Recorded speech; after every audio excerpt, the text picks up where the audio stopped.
हरे कृष्णा। आज हम पढ़ेंगे जैन धर्म के बारे में। तो आपने कई बार पढ़े होंगे, छठवीं क्लास से पढ़ते आ रहे हो, लेकिन आप थोड़ा इजी वे में पढ़ेंगे। ठीक, तो याद कर लो, आपकी क्लास में कोई है, कोई आपका दोस्त है समझो, ठीक है। उसका नाम क्या है? ऋषभ जैन है। हो गया याद? आपकी क्लास में ऋषभ जैन है तो हो गया, पहला बच्चा है ऋषभ जैन, वो मेरा दोस्त है। इस तरह याद हो गया आपको। प्रथम तीर्थंकर कौन है? ऋषभ देव जैन। अब 23वें तीर्थंकर को कैसे याद करोगे? 23 साल का हो गया, लेकिन पर्स के पीछे पीछे पड़े रहता है पैसों के लिए। हो गया याद आपको? 23वें तीर्थंकर का नाम हो गया पार्श्वनाथ। ठीक, चलो आगे देखेंगे।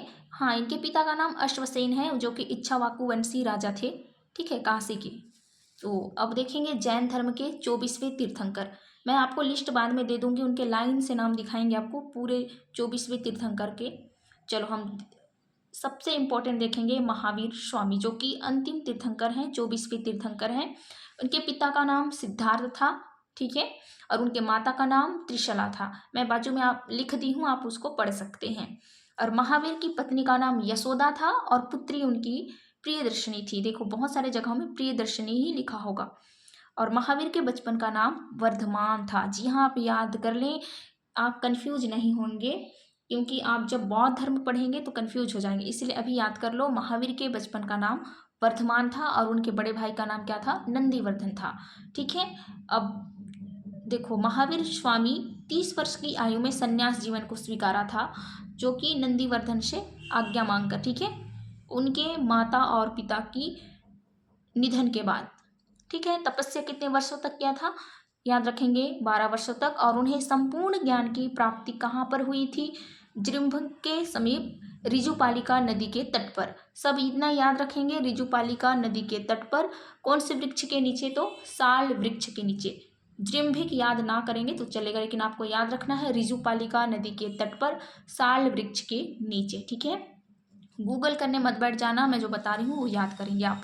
और देखो, जो स्वामी महावीर हैं, उनके अन्य नाम भी हैं, अन्य नामों से जानते हैं। जिन, अहर्त और निग्रंथ। निग्रंथ का मतलब होता है बंधनहीन, बंधन से मुक्त। उन्होंने उपदेश दिया था मगध में। उनका जो भाषा था वो प्राकृत था, अर्ध मागधी था, ये याद रखेंगे आप। उनके अनुयायी थे। ठीक है, तो अनुयायियों को निग्रंथ कहते हैं। और उनके प्रथम अनुयायी कौन थे? अनुयायी, ठीक है, मैं गलत उच्चारण कर दी, तो जामिल थे। जामिल कौन थे? उनके दामाद थे। उन्हें प्रथम अनुयायी कौन हो गया? जामिल, याद रखेंगे। और प्रथम जैन भिक्षुणी कौन थी? प्रथम जैन भिक्षुणी तो दधिवाहन नरेश की पुत्री चंपा थी। बस आपको ये याद रखना है, उनके प्रथम अनुयायी कौन थे और प्रथम जैन भिक्षुणी कौन थी? तो चंपा थी। ठीक है, याद रखेंगे। उनके 11 गणधरों में विभाजित किसे किया गया था? उनके शिष्य को। और आर्य सुधर्मा, मैंने लिखा है आर्य सुधर्मा, ये कौन था? एक ऐसा गंधर्व था जो महावीर के मृत्यु के बाद भी जीवित रहा, और इन्हें मुख्य उपदेशक कहा जाता है। क्वेश्चन आ सकता है, ऐसा प्रथम गंधर्व कौन था जो महावीर के मृत्यु के बाद भी जीवित रहा, जो मुख्य उपदेशक कहलाया? उसका नाम क्या था? तो आर्य सुधर्मा आप लिखेंगे। और महावीर के भिक्षुणी संघ के प्रधान कौन थी? चंदना। ठीक है, चंदना याद रखेंगे, संघ की प्रधान थी। भिक्षुणियों की संघ की प्रधान कौन थी? चंदना। ठीक, अब देखो आगे इसमें देखेंगे हम लोग, इसमें बट जाते हैं लोग। ठीक, जो महावीर स्वामी के क्यों बढ़ते हैं, पहले ये जान लो आप लोग। देखो, लगभग 300 ईसा पूर्व में मगध में जब 12 वर्ष तक भीषण अकाल पड़ा। कितने वर्ष तक? भीषण अकाल पड़ने के कारण भद्रबाहु और एक था आपका स्थूलभद्र, ये दोनों क्या हो गए? अलग अलग हो गए। तो भद्रबाहु क्या किए? अपने शिष्यों के साथ कर्नाटक चले गए। ठीक है, और कर्नाटक जाने के बाद वहां से जब वापस आ गए तो मतभेद हो गया, किसमें किसमें? स्थूलभद्र और भद्रबाहु के बीच में। तो ये दो समुदायों में बट गए। ठीक है, तो स्थूलभद्र के शिष्य को श्वेतांबर कहा गया, मतलब श्वेत कपड़े धारण करने वाले। और भद्रबाहु के जो शिष्य थे वो दिगंबर कहलाए, मतलब वो वे नग्न अवस्था में रहते हैं। ठीक, इस तरह से आगे देखेंगे। उनका ग्रंथ है, बहुत ही लोकप्रिय है, जैन परंपरा का सर्वाधिक लोकप्रिय ग्रंथ कौन सा है? तो कल्पसूत्र है। किसने लिखा है ये? तो आप याद रखेंगे भद्रबाहु ने लिखा है। पूरे 24 तीर्थंकरों के जीवनी के बारे में उन्होंने लिखा है भद्रबाहु ने। चलो आगे देखेंगे, जैन संगीतियाँ देखेंगे कहाँ कहाँ पर हुआ था। तो प्रथम संगीति कब हुआ था? 300 ईसा पूर्व में हुआ था। कहाँ पर हुआ? पाटलिपुत्र में हुआ। और उसके अध्यक्ष कौन थे? स्थूलभद्र। आपको याद रखना है, प्रथम संगीति कब हुआ? 300 ईसा पूर्व में। कहाँ पर हुआ? पाटलिपुत्र में। और उसके अध्यक्ष कौन थे? स्थूलभद्र। और द्वितीय संगीति कब पर हुआ?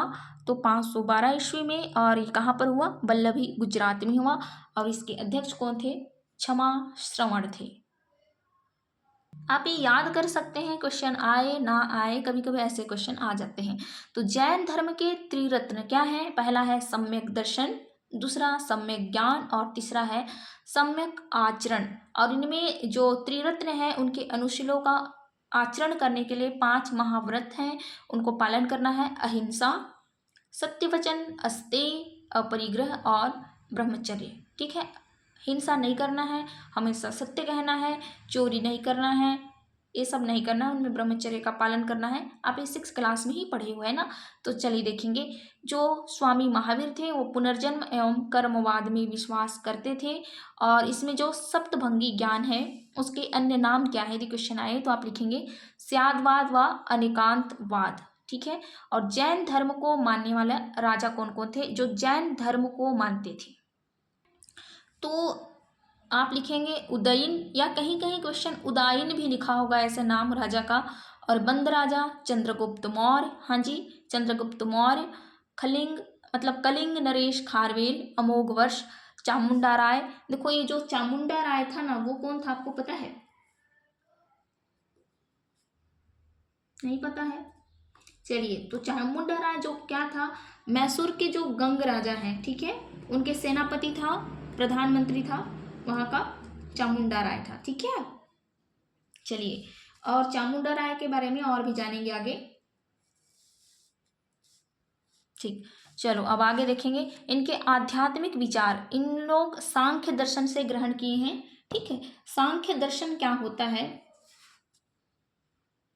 देखो सांख्य दर्शन आप समझ लो, जिसमें कि दर्शन शास्त्र की प्राचीनतम एक विचार पद्धति है। सांख्य शब्द का मतलब होता है गिनना होता है। इस विचारधारा के अनुसार ब्रह्म प्रभाव या कारक नहीं है। ठीक है, बाह्य प्रभाव और कारक नहीं है। आत्मज्ञान ही मोक्ष है और यही मोक्ष की ओर ले जाता है। तो उतना याद करने की जरूरत नहीं है, फिर भी जान लो, मैं बता दी है ना। आगे देखेंगे कहाँ कहाँ पर जैन मंदिर स्थित है। तो राजस्थान में माउंट आबू में जैन मंदिर स्थित है। किसने बनवाया? तो विमल शाह ने बनाया, है ना। खाकर थूकने वाला विमल नहीं है भाई, विमल शाह। ठीक है। और काठियावाड़ी गुजरात में भी है और खजुराहो में भी है। जिन्होंने किसे इसे निर्माण करवाया था? चंदेल शासकों ने करवाया था। और तमिलनाडु में एक जगह है, गुफा है, सिथनावशल है। ठीक है, वहाँ पर भी जैन मंदिर है। और महावीर का निर्माण कब हुआ? तो 468 ईसा पूर्व में हुआ। कहाँ हुआ? बिहार राज्य के पावापुरी राजगीर में हुआ था। ठीक है, याद रखेंगे। हाँ, क्वेश्चन ये आ सकता है कि किस राजा के राजप्रसाद में महावीर स्वामी को निर्वाण प्राप्त हुआ था? तो आप लिखेंगे मल राजा सृष्टिपाल। ठीक, आप ये लिख सकेंगे। चलो मैं आपको नोट्स दिखा दूँ थोड़ा सा और। आपको दिख रहा होगा, देखो ऋषभदेव प्रथम और प्रतीक चिन्ह में सांड। तो आप याद कैसे कर लेंगे? मेरी क्लास में सांड जैसा है ऋषभ जैन। हो गया याद आपको, खत्म बात। ठीक है। और देखो अजितनाथ है, संभव तृतीय है, शंपा शर्व है सप्तम, और शांति है 16वां। और देखो इसमें जो दिगंबर और श्वेतांबर मैं जो बताई हूँ, ये दोनों में मतभेद हो गया था और दोनों अलग अलग चीज़ों को मानते हैं। क्वेश्चन यदि आ जाए कि दिगंबर और श्वेतांबर में महिलाएं तीर्थंकर हो सकती हैं कि नहीं? तो श्वेतांबर में महिलाएं भी तीर्थंकर हो सकती हैं ऐसा कहा जाता है, लेकिन दिगंबर ऐसा नहीं मानते, महिलाएं तीर्थंकर नहीं हो सकती। ठीक है, ऐसा वे कहते हैं। और ये क्वेश्चन भी आ सकता है कि 19वें तीर्थंकर, ठीक है, इसमें दिया नहीं है, तो 19वें तीर्थंकर जो हैं, चलो इसमें 18वां ही दिया है ना, तो 19वें तीर्थंकर को जो दिगंबर हैं वो क्या कहते हैं? मलिनाथ थे जो, उनको पुरुष कहते हैं। लेकिन जो श्वेतांबर लोग हैं वे क्या कहते हैं, मलिनाथ स्त्री थी, क्योंकि उन लोग समझते हैं ना कि महिलाएं भी तीर्थंकर हो सकती हैं। आप याद रख लेंगे इसको, ठीक है। तो इस तरह से हमारा ये जैन धर्म यहाँ पर कंप्लीट होता है। ऐसा ही वीडियो और आते रहेगा। Thanks for watching guys. सभी को राधे राधे, हरे कृष्णा।